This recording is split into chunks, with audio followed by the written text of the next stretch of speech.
Jama'a assalamu alaikum, barkanmu da warhaka, barkanmu da sake saduwa da ku a cikin shirin nan naku mai farin jini wato kundin marubuta. A yau mun kawo muku wani kayataccen littafi mai suna Mayakan Asali wanda Abdulaziz Sani Madakin Gini ya wallafa. Ni kuma Jamila Usman Baba zan ci gaba da kawo muku shi a tashar nan taku mai farin jini wato AMD TV Hausa a ba alfarunku. Ku biyo ni a cikin kashi na 1. Wani zamani can baya mai tsawo da ya shuɗe an yi wasu gawurtacin manyan birane guda 4 a gabashin ƙasashen Larabawa. Birni na farko ana kiransa da suna Darul Uzbur, birni na biyu kuwa sunansa Hurusul Laila, birni na uku shine Baitul Ashmar, sai kuma birni na 4 Baitul Las. Gaba ɗaya waɗannan garuruwa suna da zaratan sarakai kuma kowannen su sau ɗaya ya taɓa haihuwa. Babu wanda yake da ɗa ko ya sama da guda ɗaya. Dukkanin su ƴaƴayensu maza gare su. Sarkin birnin Baitul Ashmar ne kaɗai yake da ƴa mace wata kyakkyawar budurwa mai suna Larisa, wacce babu kamar ta a wannan zamanin. Saboda tsananin kyanta ne ma sarki ya sa kyakkyawan tsaro a kanta, har ya zama na cewa dare da rana suna tare. Bai taɓa barin ita kadai ta je wata unguwa ba bare ta je wani gari daban. Waɗannan garuruwa guda 4 duk kabilu ne daban-daban, don haka al'adar su da yanayin rayuwarsu ta sha bamban sabanin sauran garuruwan da ke makwabtaka da su kimanin 40.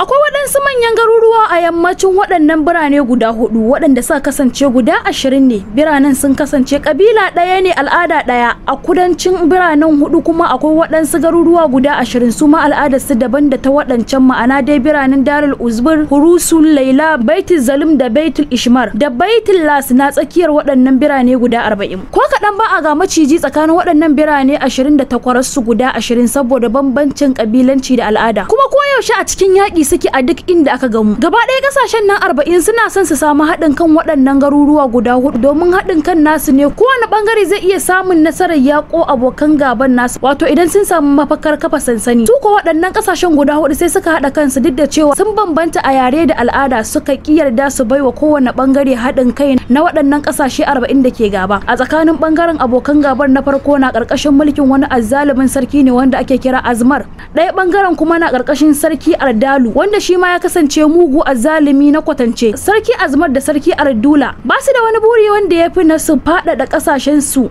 mallaki sauran ƙasashen da ke nahiyar gaba ɗaya. A lokacin da sarki Ardula ya rasa hanyar da zai bi ya samu haɗin kan waɗannan ƙasashe 4 sai tara bokayensa ya sa su yi masa bincike, sai da suka kwana 40 sannan wannan bincike sannan suka samu mafitar kuwa ita ce dole ne a kamo 'ya'yan waɗannan sarakai a boye su, in ya so a tilasta wa iyayensu a kansu bayar da mafakar sansani. To amma fa sato waɗannan 'ya'yan sarakai ko da kuwa aljani ne ba karamin bala'i bane, domin iyayensu shiryayyu ne kuma isassu a bangaren tsara da tsafi. Bisa wannan dalilin ne aka baiwa sarkin barayi Sarikul Adnan kwangila sato waɗannan 'ya'yan sarakai. Sarikul Adnan saurayi ne matashi dan kimanin shekaru 33. Gaba ɗaya nahiyar ya addabe su da sata sama da shekaru 10, an rasa yadda za a kama shi kuma bai taba haduwa da bacin rai ba. Sarikul Adnan ya kasance sadauki kuma mayaki na gaban kwatance, yana zaune a cikin wani daji wanda ake kira da suna Hairul Masa, kuma an gina gidansa ne akan tsakiyar wani tsibirin da ke cikin teku. Daga bakin gabar tekun zuwa inda gidan nasa yake tafiya ce ta kwana 22 a cikin kwale-kwale. Shi ko wannan teku yana dauke da manyan halittun ruwa masu matukar hadari kamar manyan kadoji da manyan kifaye masu iya haɗiye jirgin ruwa. To amma shi Sarikul Adnan da jama'arsa suna wucewa ta cikin wannan tekun salin alim tankar suna tafiya akan turba saboda karfin sihirinsa.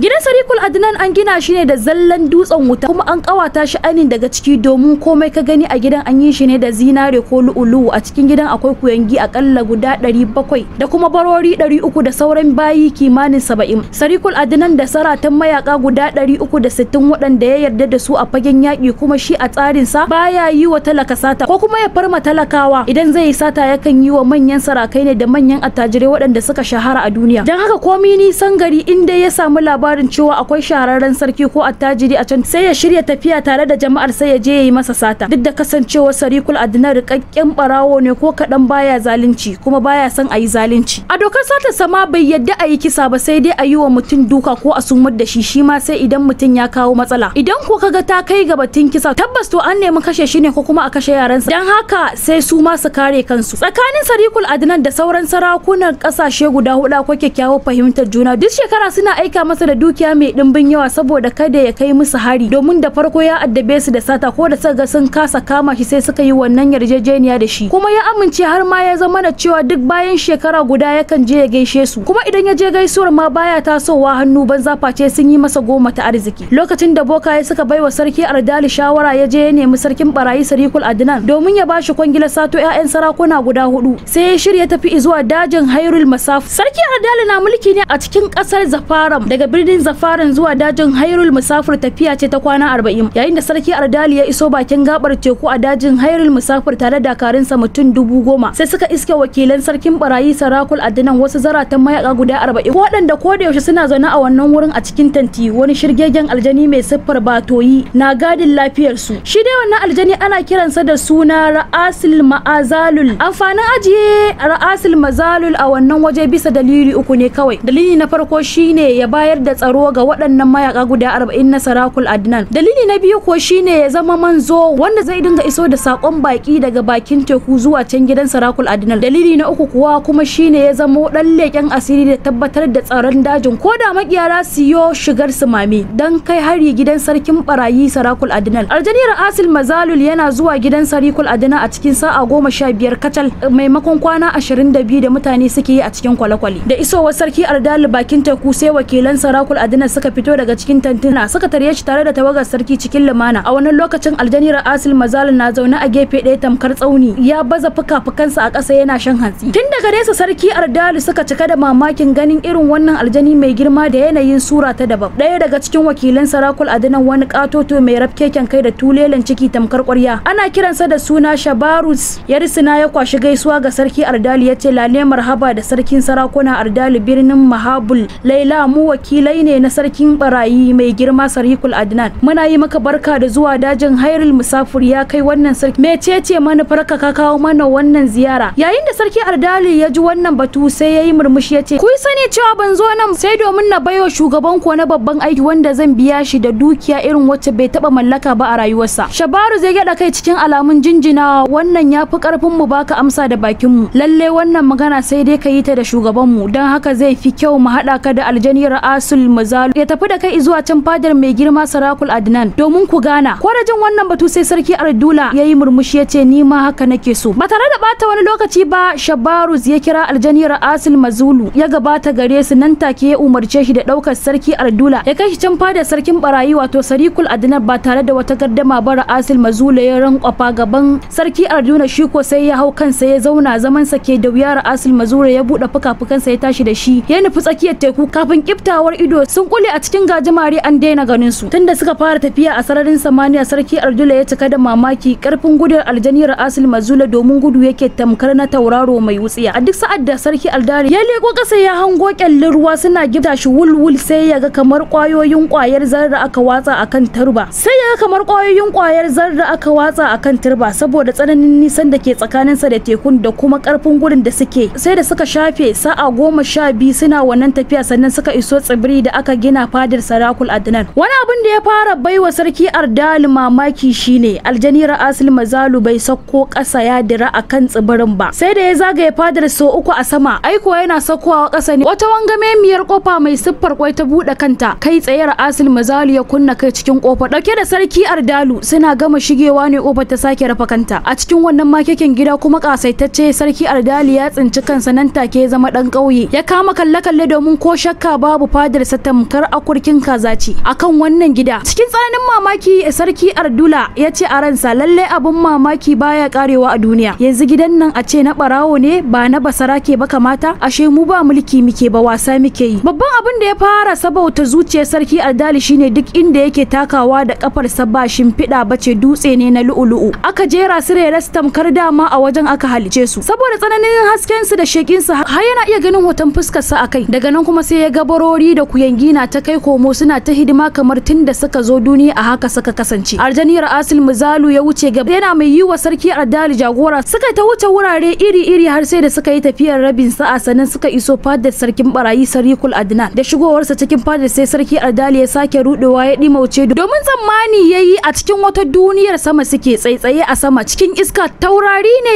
iri-iri waɗanda aka kera su da zinare, kuma wani babban abin mamaki da ya fi daure masa kai shine waɗansu irin kifaye rayayyu na ta yawo a sama a tsakankanin taurarin suna ta shawagi tamkar a ƙarƙashin teku suke. Abin gwanin ban sha'awa su kansu kifayen kala-kala ne har da irin wanda ido bai taba gani ba. Zauna akan wata dankareriyar karagar mulki, Sarikul Adnan ne kuyangi sun kewaye shi, wasu suna yi masa fifita, wasu na ciyar da shi 'ya'yan itatuwa. Ko da Sarikul Adnan ya hango Arjaniyar Asil Mazaru tare da Sarki Ardali sai fuskarsa ta faɗaɗa da murmushi. Ya miƙe nan da nan kuyangi suka dare suka bashi hanya. Ya tafi zuwa ga Sarki Ardula. Kin matukar farin ciki yayi wa Sarki Ardula marhaba, ya rungume shi tamkar wanda ya ga dan uwansa. Sannan ya kama hannunsa ya lashi zuwa wani bangare daban na gidan, ya shigar da shi har cikin wani ɗaki na musamman wanda za a iya kiransa da matsayin aljannar duniya. A cikin ɗakin ne suka iske wani dogon tebur wanda idan mutum 100 za su zauna akan tebur din ba za su iya cinye abincin da yake kansa ba saboda yawan abincin kuwa ya kasance na kasaita, wato irin na manyan sarakai da attajirai, sai kamshi ne ke tashi kawai. Sarikul Adnan ya dubi Sarki Ardula ya ce ka kwantar da hankalinka, ka ci abinci sosai, ga kuyangi nan za su yi maka wanka sannan su kai ka ɗakin barci. Ina son ka huce gajiyar tafiya, in ya so gobe sai mu tattauna bisa abin da ke tafi da kai. Gama faɗin haka ke da wuya sai Sarikul Adnan ya fice daga ɗakin. Aiko Sarikul Adnan yana fita, Sarki Ardali ya je ya ɗare kan kujera a gaban tebur ɗin abinci, ya kama buɗe-buɗen kwanuka, ya hau cin abinci ba sassauta kamar bai kasance sarki ba. Bai gushe ba yana cin abincin ba har sai da ya taba dukkanin kalacin abincin, kuma sai da ya tabbatar ya koshi. Yana kammalawa ne kuyangin nan kyawawa guda uku sai tafi da shi zuwa kewaye, suka cada masa wanka. Daga nan kuma sai suka kai shi ɗakin barci, suka shimfiɗar da shi akan kasaitaccen gado na alfarma. Suka kama yi masa fifita, kafin dakika 5 tuni barci ya kwashe Sarki Ardula. Nan fa yayi ta aikin rago, bai farka ba sai da gari ya waye, rana ta take. A wannan lokacin ne Sarikul Adnan ya aika aka tafi da shi fada zuwa gare shi, domin tuni an kawo masa abincin kalaci ya kimtsa, kuma kuyangi sun sake tada masa wanka ya sauya tufafi. Nan da nan ko aka kai Sarki Ardula zuwa fadar sarkin barayi Sarikul Adnan. Wannan karan sai Sarki Ardula ya iske Sarikul Adnan shi kadai a cikin fadar kwal, kuma a zaune tamkar babu sauran wata halitta rayayye a gidan gaba daya face shi kadai. Al'amarin da ya baiwa Sarki Ardula mamaki kenan. Ya dubi Sarikul Adnan ya ce, ya kai mai girma sarkin barayi, ina jama'ar taka take, naga yanzu babu kowa a fadan nan face kai. Sa'ad da Sarikul Adnan ya ji wannan tambaya sai ya murmushi ya ce, ya kai wannan sarki ka yi sani cewa ina son na kadaita ne da kai domin mu tattauna muhimmiyar magana da ke tafe da kai a sirrince. Shi yasa na sallami jama'ata daga nan. Na umarce ka da ka matso nan dab da ni ka zauna. Ko da jin wannan batu sai Sarki Ardula ya karasa gare shi cikin hanzari, ya kusance shi, suka fuskanci juna. Sarki Ardula ya gyara murya sannan ya ce, ya kai sarkin barayin duniya ka yi sani cewa na dade a cikin bukata ta sanna mamaye kasashen nan guda 20. Abokan gabata waɗanda suke kudancin manyan birane 4, wato birnin Darul Uzbar, Hurusul Laila, Baitul Ishmar da Baitul Las. Hakika babu yadda za a yi na samu nasarar mamaye waɗannan kasashe 20 face na samu haɗin kan waɗannan kasashe 4. Sun ban damar kafa sansanin yaƙi na a cikin nahiyar. Babu hanyar da ban ba domin kasashen 4 su amince da bukatata, amma abu ya faskara. Lokacin da tura ta kai bango sai na tara bokaye na sa su yi mini bincike akan yadda za mu samu nasara. Yayin da suka kammala wannan bincike sai suka gano cewa mafita ɗaya ce kawai, dole ne sai na sato 'ya'yan waɗannan sarakuna 4 na sanar da iyayensa cewa ni ne na boye 'ya'yan nasu, kuma ba zan sake su ba har sai sun amince sun bani sansanin yaƙi a nahiyar su, na gama da abokan gabata. In ya so bayan na gama yaƙi na sai na saki 'ya'yan nasu. Ya kai mai girma sarkin barayin duniya, na zauna na yi tunani mai zurfi, na gane cewa duk duniyan nan babu wanda zai iya sato 'ya'yan waɗannan sarakuna ya ɓoye sa inda babu mai iya zuwa karɓar su face kai. Bisa wannan dalilin ne taso da kaina na taho gare ka domin ka share min hawaye na. Sai dai wani hanzari ba gudu ba, a yanzu da na zo fadar ka sai na fuskanci cewa idan ma ka yi mini wannan aikin bani da abin da zan iya biyan ka da shi, domin dukiyar da ke cikin wannan gidan naka bani da ramunta. Sa'ad da Sarki Ardula ya zo na azantansa sai Sarikul Adnan ya bushe da dariya, yayi ta dariya har sai da idanunsa suka ciko da kwalla, kuma ya fado daga kan karagarsa. Al'amarin da ya baiwa Sarki Ardula mamaki kenan. Ya dube shi ya ce, ya kai sarkin barayi, kai kuwa menene dalilin yin wannan dariyar taka haka? Ko da jin wannan tambaya sai Sarikul Adnan ya shiru gabarin dariyar, ya nutsu sannan ya miƙe tsaye ya koma kan karagarsa ya zauna, kuma ya nutsu ya kura wa Sarki Ardula idanu ba tare da ya ce komai ba. Daga can kuma sai idanuwansa suka ciko da kwalla, ya fara zubar da hawaye, kawai sai ya fashe da kuka. Al'amarin da ya dugunzuma hankali Sarki Ardula kenan, ya tsorata cikin firgici da karfin hali ya dafa kafadar Sarikul Adnan yana mai rarrashin shi ya ce, ya kai zarto uban mazaje, ina dalilin wannan kukan naka? Sarikul Adnan ya ja dogon numfashi sannan ya ce, ya kai wannan sarki ka yi sani cewa wannan tambaya da ka yi mini ta tuna mini da iyayena waɗanda suka mutu kimanin shekaru 30 baya, sa'ad da ban fi shekara 13. Hakika tambayar ka ta kunshi labari na wanda ya kasance mai tsawon gaske, amma zan yi kokari na gajarce maka shi yanzu. In ya so idan na gama sai na faɗa maka abin da zaka bani ladan wannan wannan gagarumin aikin da kake so na yi maka. Kafin na fara baka wannan labarin ina mai sanar da kai cewa wannan aikin da ka zo mini da shi ba karamin hadari gare shi ba, domin kuwa shiga cikin wannan kasashen har hudu har ka iya sato ƴaƴansa sai an yi da gaske. Saboda karfin tsaro da karfin sihiri ni kaina sa'ad da na je yin sata a waɗannan kasashen hudu da kyar na samu nasara. To jama'a masu kallon mu da sauraron mu duka anan muka kawo karshen kashi na 1, sai kuma idan Allah ya kara hada mu da ku a cikin kashi na 2 a cikin wannan shirin mai farin jini wato kundin marubuta, inda ake gabatar muku da wani littafi wato mayakan asali wanda Abdulaziz Sani Madakin Gini ya wallafa daga nan tashar AMD TV Nobel a ba alfaharu.